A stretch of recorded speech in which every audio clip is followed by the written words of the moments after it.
Hi guys, welcome back to my YouTube channel. Thank you to anyone who watched my previous video and liked and subscribed. I honestly am so shocked by the numbers, I didn't think it was going to get past 50 views. Before we start, I just wanted to say that this isn't going to be the sort of videos that I'm doing all the time. I just think that this is a topic that means a lot to me, and I think because I know how much I needed a video like this last year, that's why I'm making it for you guys now. Recently I had to make a decision of what I wanted to do in the future, whether that is going to university, having a gap year, or applying for apprenticeships. And I think it was an experience for me that I'd like to share with other people who are maybe feeling as confused as I was when I had to make the decision. I think the main idea after you leave school is to go to university.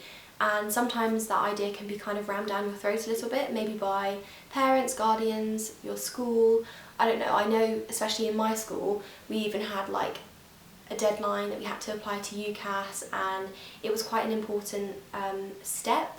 I think it was quite a good idea because applying to UCAS gave me that extra kind of backup. If I got to September and I didn't know what I wanted to do, I still have the opportunity to go to university.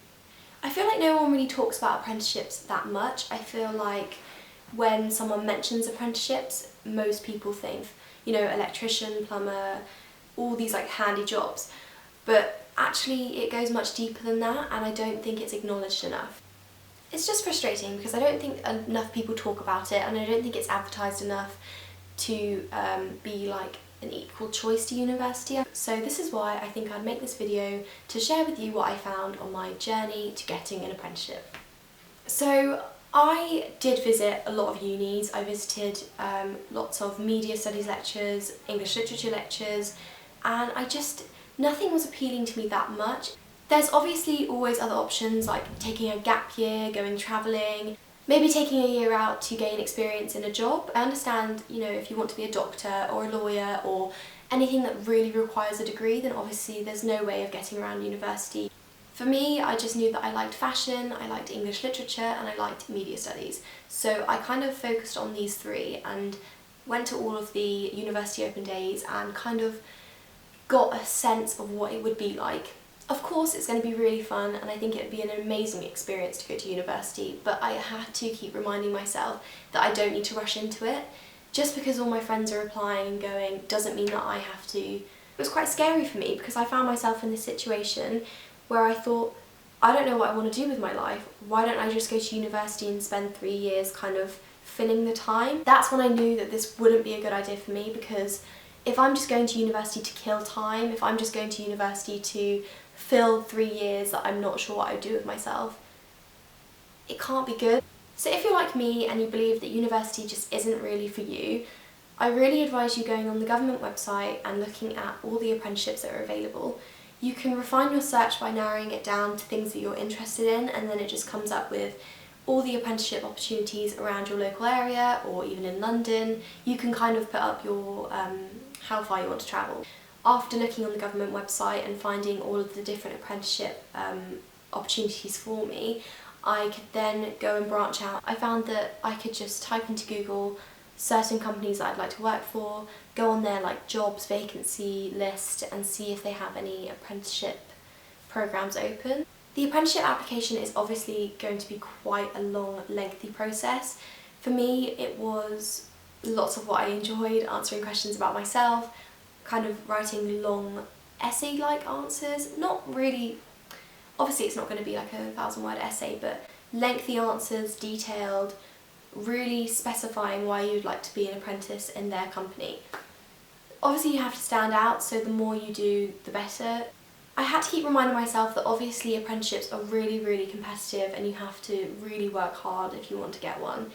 I had to kind of set myself up for the disappointment that was coming, because obviously I can't get accepted to all of them.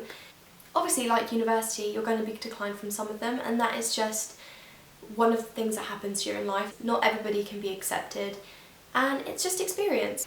There are other things like things in newspapers which you might miss. There's the Times Guide to Elite Apprenticeships, which I found really helpful.